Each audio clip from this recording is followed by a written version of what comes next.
Welcome to Innovation Out of Failure, where we talk to people about their careers and, most importantly, about the challenges they have faced that actually end up making them more successful innovators in the end. I am Andrew Lyon, Dean of the Fowler School of Engineering at Chapman University, and I'm your host for this series.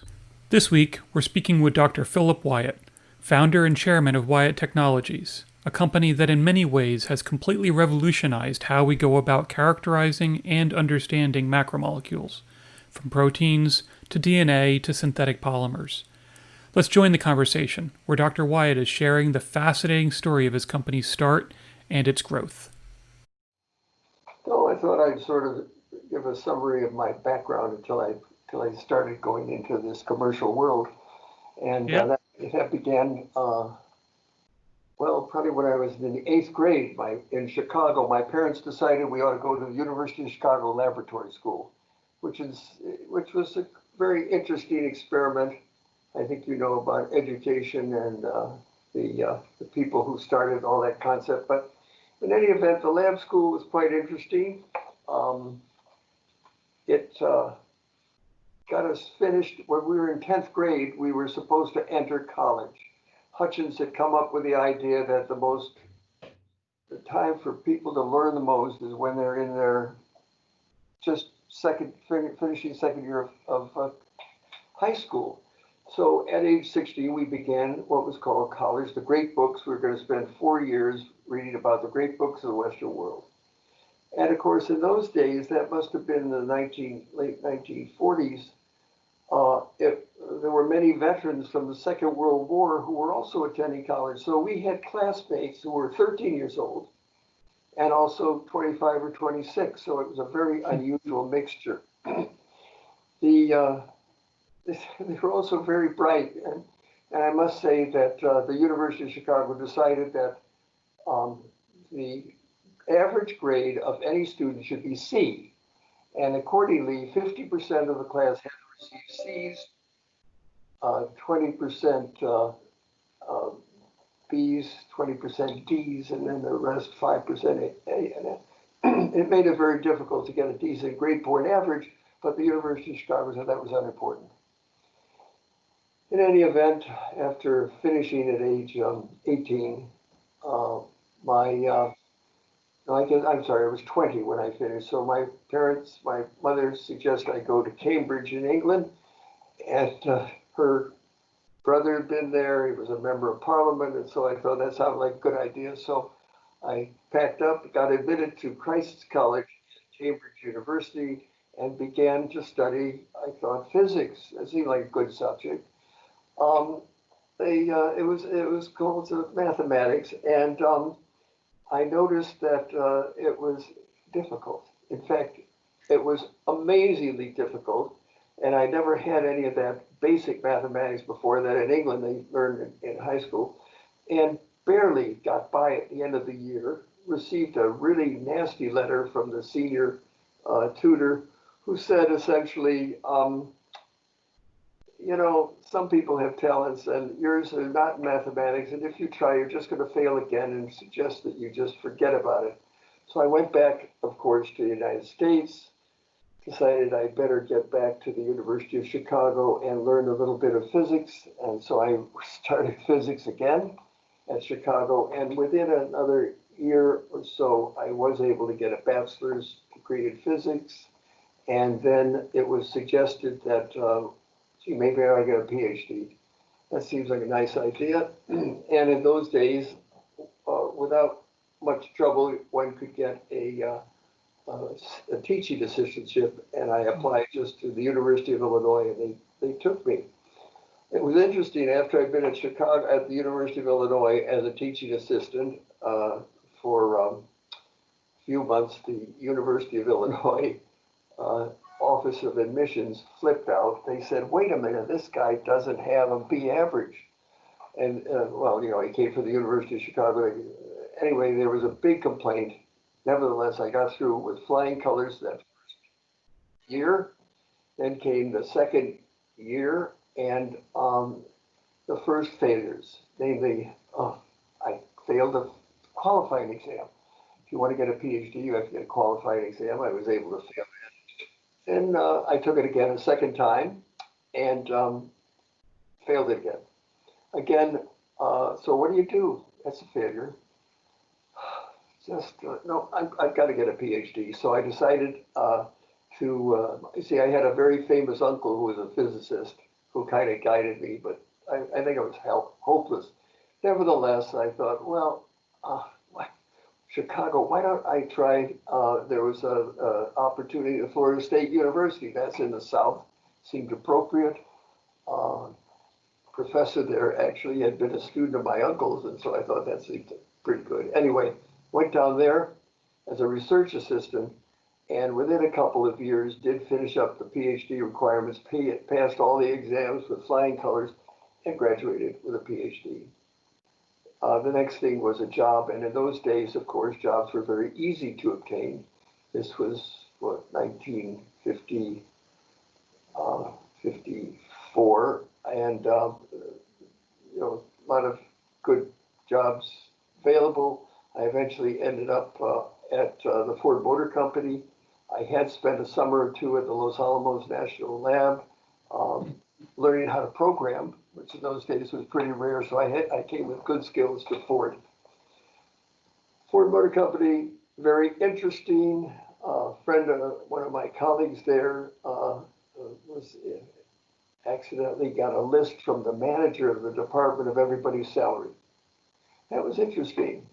He thought it wasn't fair to the physics group that he alone should know what people were earning. So he distributed the list to everybody in the department, all the PhDs, who realized that the guys who came later were earning more than the guys who had been there.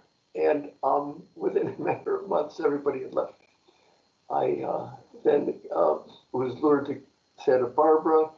A group of people from what was called ARPA in the Defense Department had decided rather than give out contracts, they'd start their own company and take contracts in that regard. So I went to work for a little company in Santa Barbara, had a lot of government support. I got interested in, NASA a little bit, and they had a competition. They were going to select scientist astronauts. I thought that sounded kind of good. Anyway, I applied. And I was one of the, 16 successful applicants for this first scientist astronaut selection program. And that in itself was an adventure. I didn't quite make it, but I had a wonderful time. Came back to Santa Barbara at my wonderful job, told them how exciting it was to be in a centrifuge and things like that. And then got very interested in the concept of biological warfare. We were in missile defense, and the people who ran the company said, biological war, that's horrible. I said, but you're talking about nuclear weapons. I said, well, they said, that's okay. So I was given a government contract. I applied for it using light scattering techniques with lasers to detect bacteria in air. Got a wonderful job at EG&G. And while I was there, my government contractor said, you could always start your own company. So I thought that sounded like a good idea.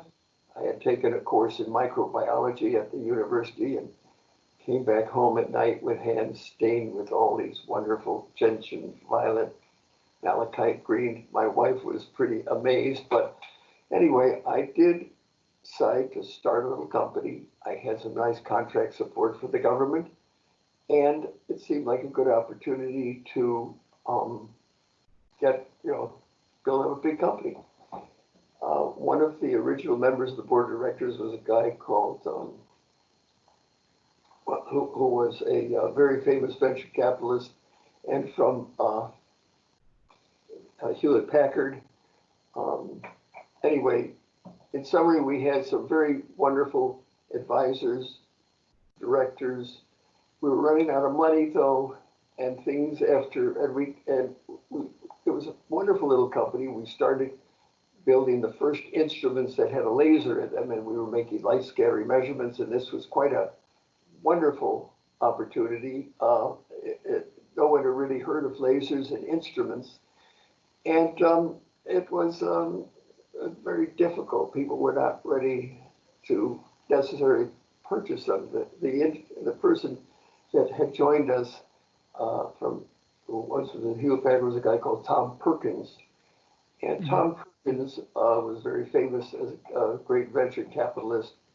Started Kleiner Perkins. They started many firms in the Bay Area. He did spend a little bit time with Science Spectrum, but then he had more important things to do. And his last piece of advice to me, as we were desperately struggling to keep alive, was why don't you just give the company to there was a certain firm in San Francisco and let them take it over. I didn't like the idea, so I decided that that wasn't the way to go. We then, unfortunately, without money, we had beautiful ideas, wonderful concepts. We had developed a remarkable instrument for determining what type of antibiotic to use to treat a disease. We were in clinical trials at the National Institutes of Health. It was going to be a successful, wonderful idea, but we ran out of money. And that wasn't the worst of it. The McDonnell Douglas Aircraft Company purchased a company that had among its collection a company that made antibiotic devices. So the chairman of the board of McDonnell Douglas said, hey, let's go into that business on the side and we'll give away the instruments and we'll charge them for the little supplies. That's a very difficult competitive situation. And as expected, they gave away the instruments. We had no money left. We had a small contract we were finishing with the government. The Food and Drug Administration did not like the fact that meat products sometimes had antibiotics, and they felt they ought to watch it, and so they gave us a contract. And as we were monitoring the Department of Agriculture, the company just died, went into bankruptcy. My family and I, we got on a boat and we went for a 2-week cruise. But before we went, when something dies, you have at least a wake or something. We decided to have a drink of wine, and we brought out one of our instruments and said, hey, why don't we put the wine in the instrument, see what it looks like. So wait a minute, got to have more than one wine. So we ended up getting a half a dozen wines, and suddenly there were 15 people there. They had heard there was a wine tasting. So wine, I was putting it in the instrument, getting some kind of graphs and things, and everybody left. The company who sold, I took the data, I wrote it up as a certain wines and certain light scattering properties. I sent it off to a journal called Science, and it was called Days of Wine and Lasers. And we left the country. Kept a phone number just in case anybody called, and decided to take the name Wyatt Technology just in case we had to start another company. After 2 weeks recovering from this disastrous, sad company, and of course a lot of financial debt, we came back to my telephone, which was ringing violently, and a man screamed at me, where have you been? I said, who says, this is the editor of Science. I said, oh, hello. Well, we've been trying to publish, you sent this paper in, and we're trying to, okay, I said, all right, well, you cannot have the names of those wines, the nasty things you said about them. I said, I didn't say it was a consent. Fine. Make the wines A, B, C, D, and E. Okay. And then we're going to publish it immediately. So Days of Wine and Lasers, and we have no space we're going to put you in a correspondence column. They published the little letter called Days of Wine and Lasers, where we had 6 or 7 wines and everybody's comments, real wine judges, horrible, tastes like vinegar, I wouldn't give it to my mother-in-law, that type of thing. The article caused a tremendous revolution. The article was cited in just about every newspaper in the world. I mean, what publicity, spectacular. And the local people at University of California. Up at Davis, they have an analogy department.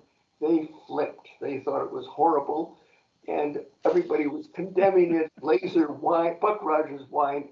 Anyway, a local winery agreed to come out with laser wine, and but the publicity was so bad he quit. He should have stayed in it. Anyway, laser wine still sitting around finishing the ashes of the last company, and a phone call comes in from the Department of Defense. Is this Science Spectrum? I said, no. Is this a successor company? Well, you won an award. Really? Anyway, the Department of Defense had given Science Spectrum, now Wyatt Technology, the last contract in their innovation series of attempts to fund new ventures. And that little contract rather, helped build our company. We were supposed to be looking at light scattering and some kinds of biological activities. We were delighted to have the contract, and at the same time, of course, the article from Science magazine gave us some interesting publicity, and we had finished the work for the Department for the Food and Drug Administration studies of the Agriculture Department, had published an article about how we were making measurements of light scattering at different angles while we assayed various exudates of beef, and got a phone call. Again, this is all serendipity. A phone call from a company called SC Johnson and Sons. And the guy said, "Do you still make that instrument?" I said, "What is the one, that multi-angle thing, you know?" I remember. Yes, I think so. Well, how much? So I thought, he said, well, it's Friday and the engineers have left for the day. Could we call you back next week? So that weekend, a friend of mine, an engineer from Lytton, sat down with me and we figured out how to make an instrument.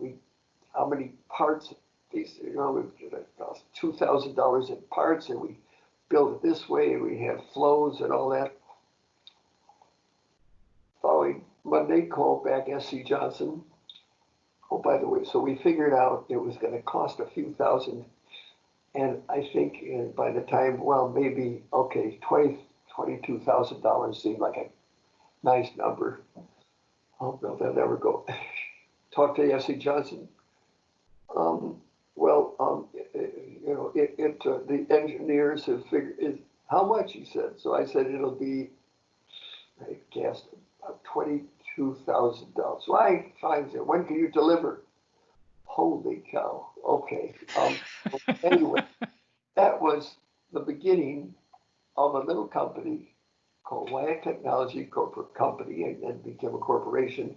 And that first instrument we built for SC Johnson and Company was the first multi-angle. That is, we make measurements of a solution at different angles, the scattering of a solution, scattering of a laser beam by a solution at different angles, and that became the concept of multi-angle light scattering. And Wyatt Technology, then we sent out a new product release, so it is little weird black box. And the next, let's see, about within a few months, my son, who had graduated from Yale as an English major, came to Santa Barbara, and jobs were not very plentiful for English majors, so he came to help me work in the company. And I went out to lunch one day, and we had, of course, taken pictures of the wonderful instrument we built for SC Johnson. And he said, we got a call from Amoco. That's a big company down in Texas somewhere. Oh, that's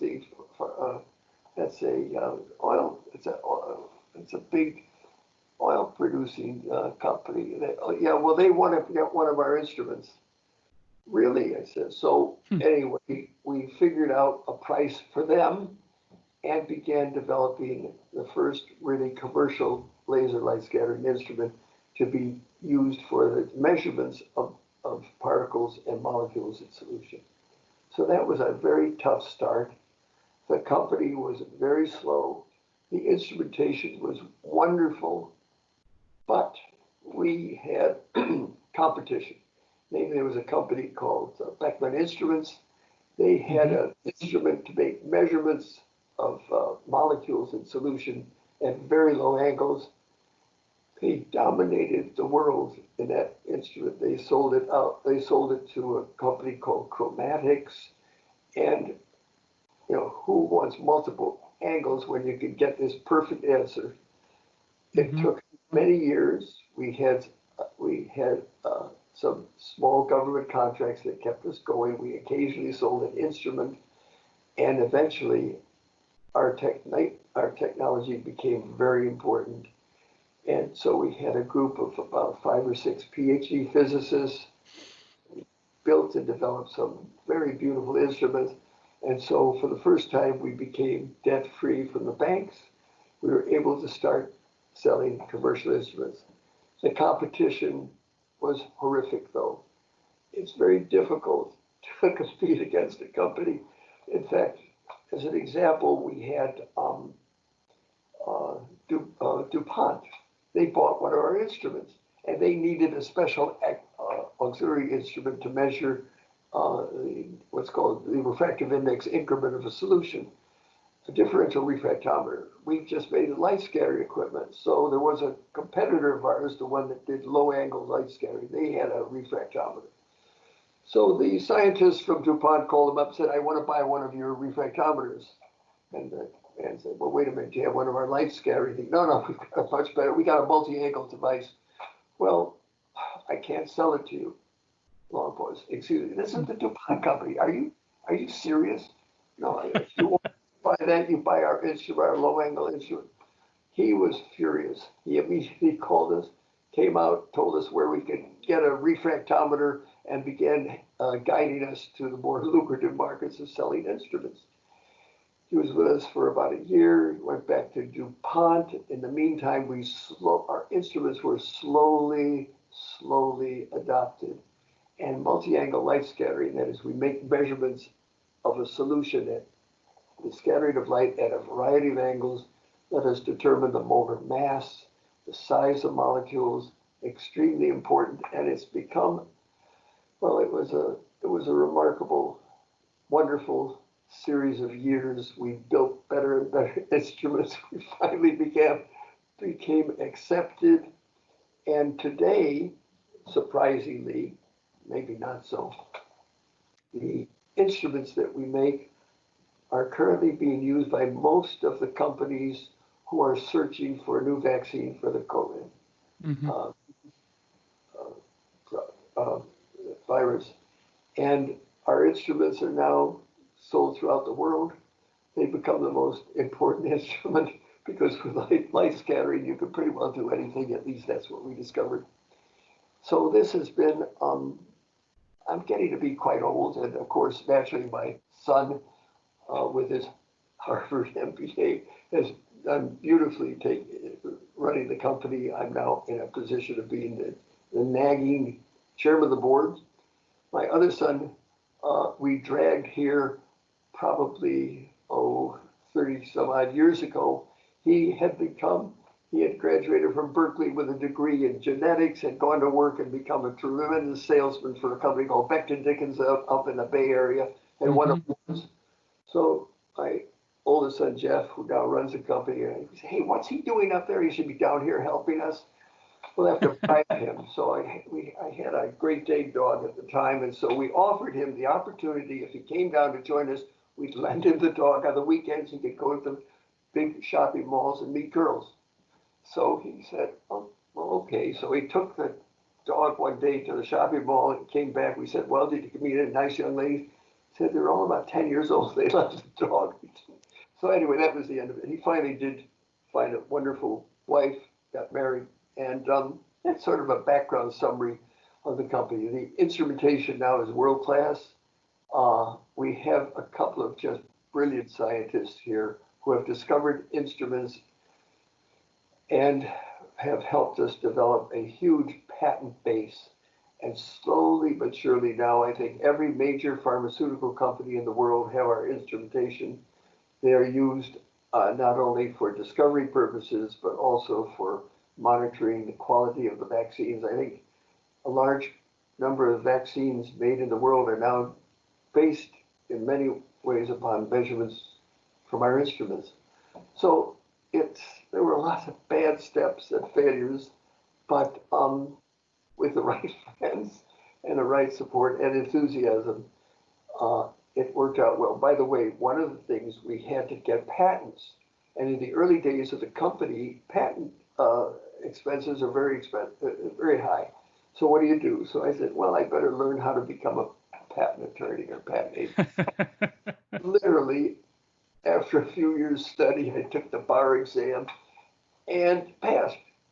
And so I began writing and filing the patents for the company, saving a lot of money, and it worked. The patents, some of them were very good.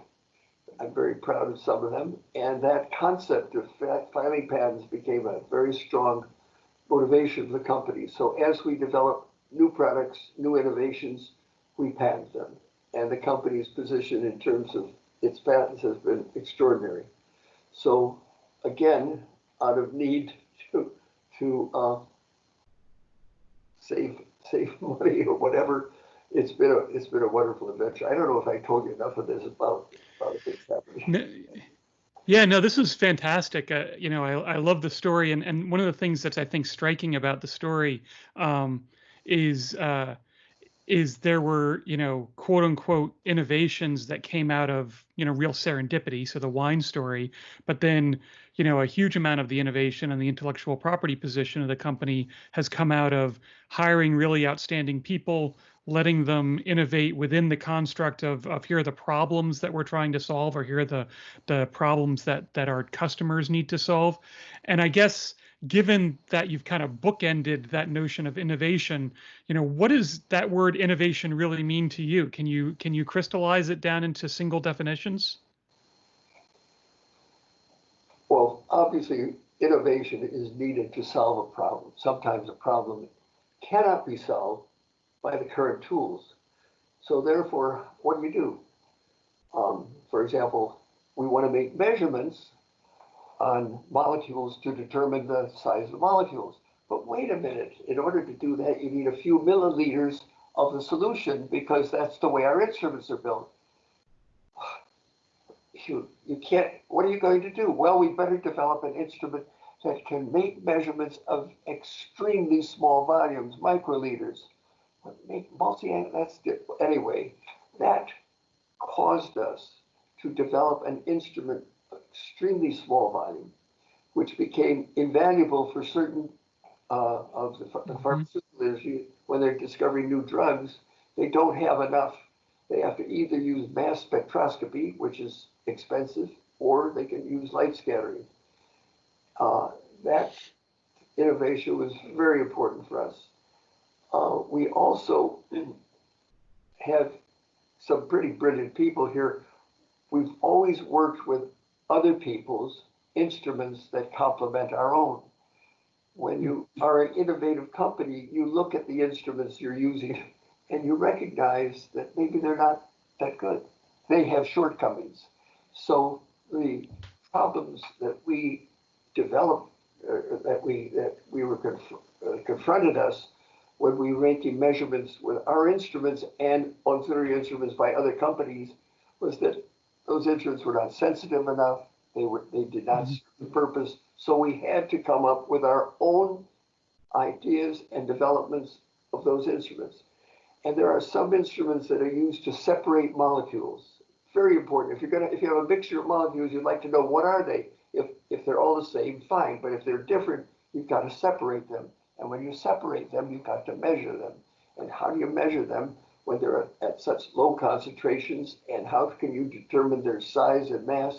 So again, this caused the need for tremendous software explorations. A lot of time had to be devoted to doing very complex mathematical analyses of the measurements. Then, of course, there was a need to build better instruments. How are molecules separated? Historically, there are many ways. There are columns and there are separation techniques based on what's called field flow fractionation. But the field flow fractionation, which looked wonderful, had many shortcomings. Extremely difficult, very expensive.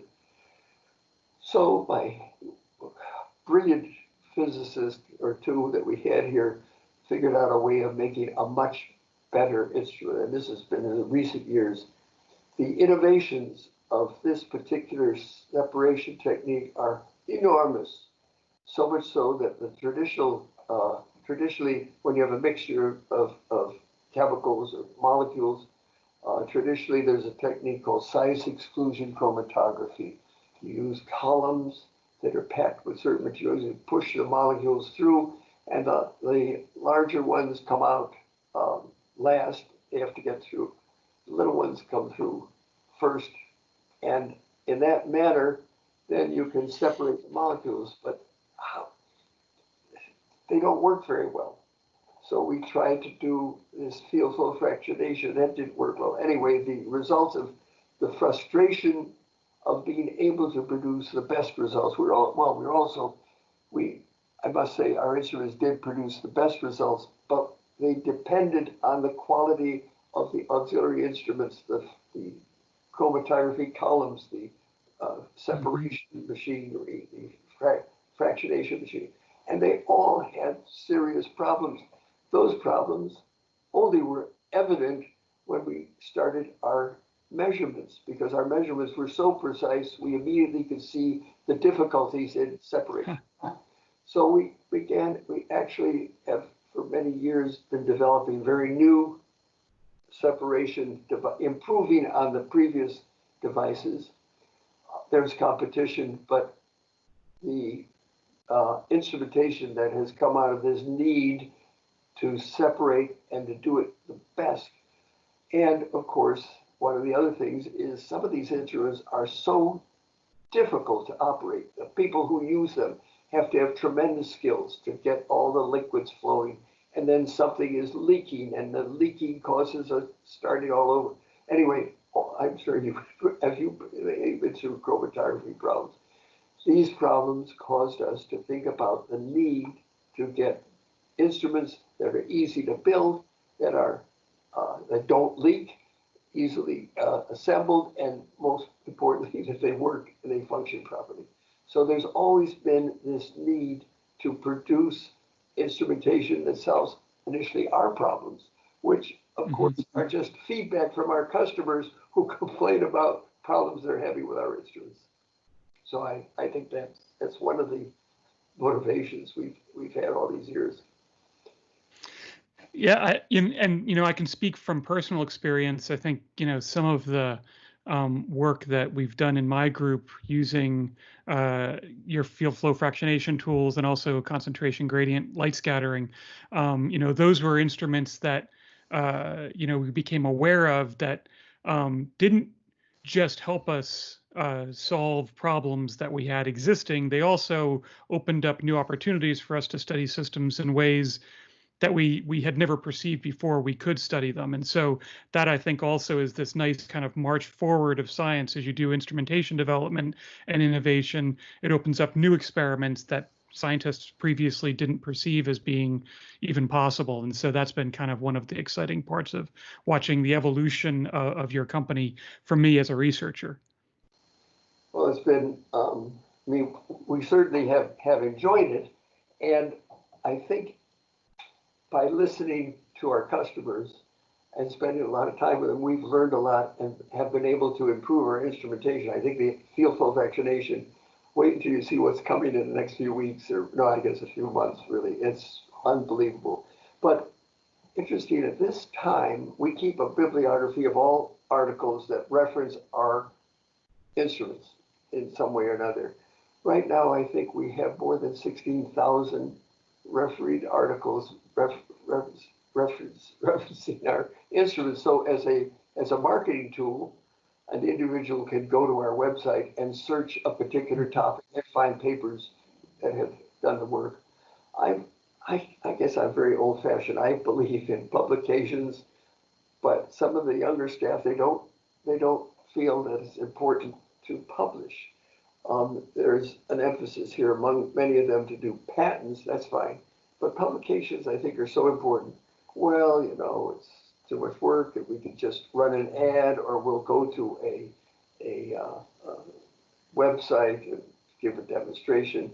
But I don't know. What do you feel about publications? Do you feel that they are important in terms of, as a university researcher, do you consult the literature? Yeah, absolutely. I mean, you need to have, I think, kind of a internally vetted approach for determining what the state of affairs is in your field, right? And so if you don't have peer-reviewed literature that you can go to and reference and learn from, um, then it becomes a little bit more speculative in terms of who really is producing the data and the results that you can really rely upon. So for I think us in the university setting, publications are still hugely important. And of course, the story you told, without sending a publication to Science, you wouldn't be sitting where you are today, right? Insane. Yeah, that was, Isaac Asimov wrote an article about it. He thought it was crazy. But, then we did Coca-Cola. Did we tell you about that? We did, we decided if we did wines, we ought to look at the cola drinks. And that was a very funny article, which was in a very good optics journal, Applied Optics. And it was called The Taste of Things to Come. Anyway, within a week of that publication, we got a call from the Coca-Cola company who said, what are you doing with our secret formula?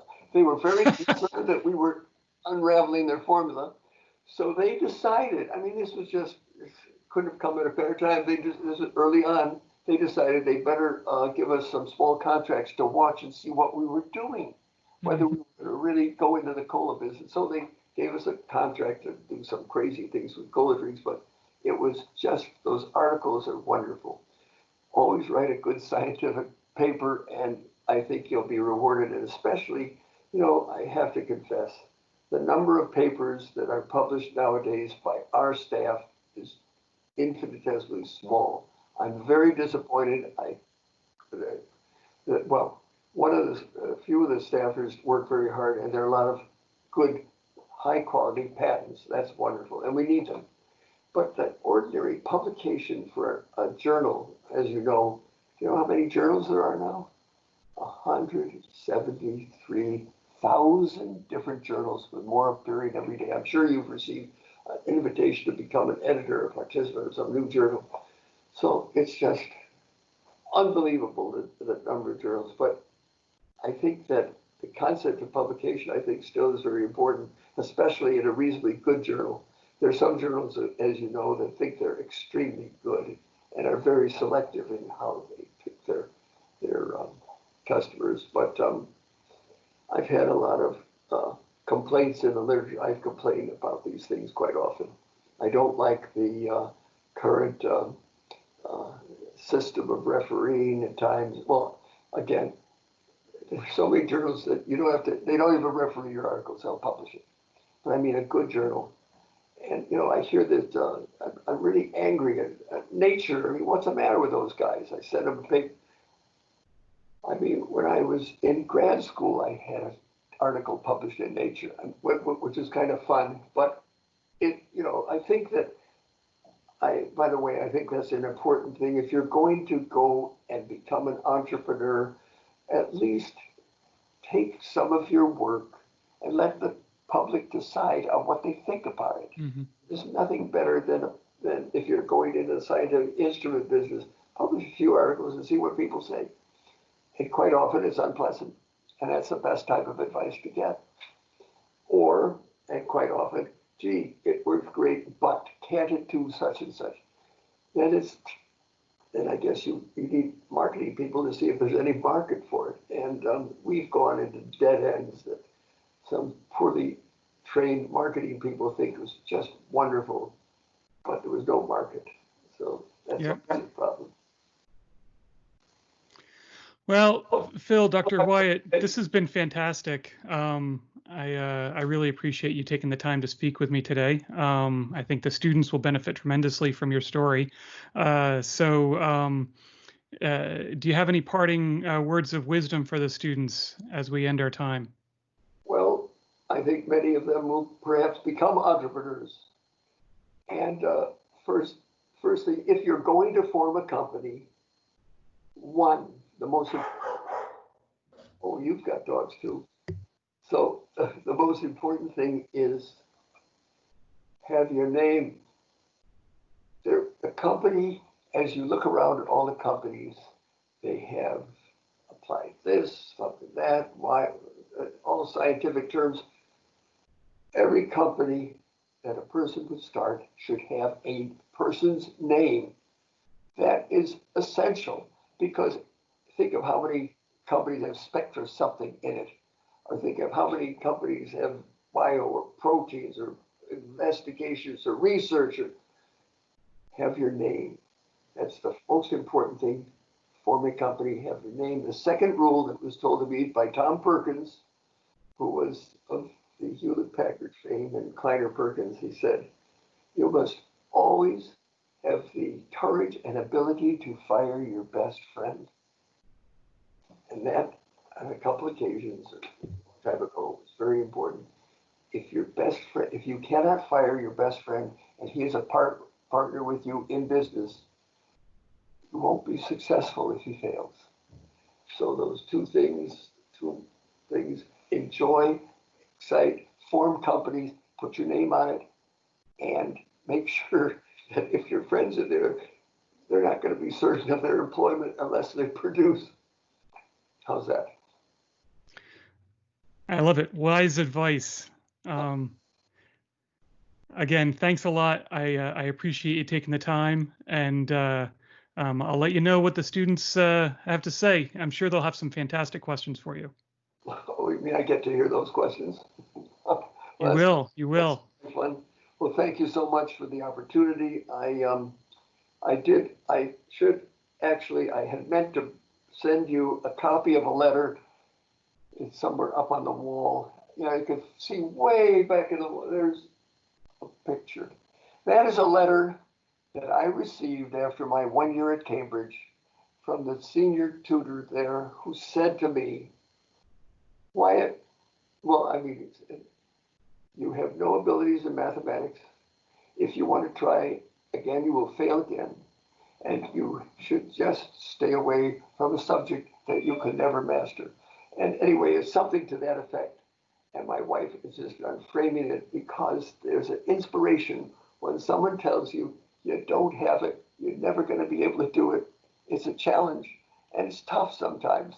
But those negative comments that people make to you when you are trying to develop a new firm or a new venture or even take a new course are essential because you must never give up because someone states that you can't succeed. How's that? It's true. It's been a big motivation. And that letter has been up there for 50 years at least. My goodness. I'll take a copy one day. Fantastic. Thanks for sharing that story. I really appreciate it. And again, thank you so much for joining us. It's a pleasure. Good luck on your project. I look forward to hearing more about it. Thanks to Dr. Philip Wyatt for taking the time to join us and share some really remarkable stories about the growth of his company. And also thanks to you for listening to Innovation Out of Failure. I hope you enjoyed this episode, and I hope that you'll check out all of my other interviews with amazing innovators. Once again, my name is Andrew Lyon. Thank you for listening.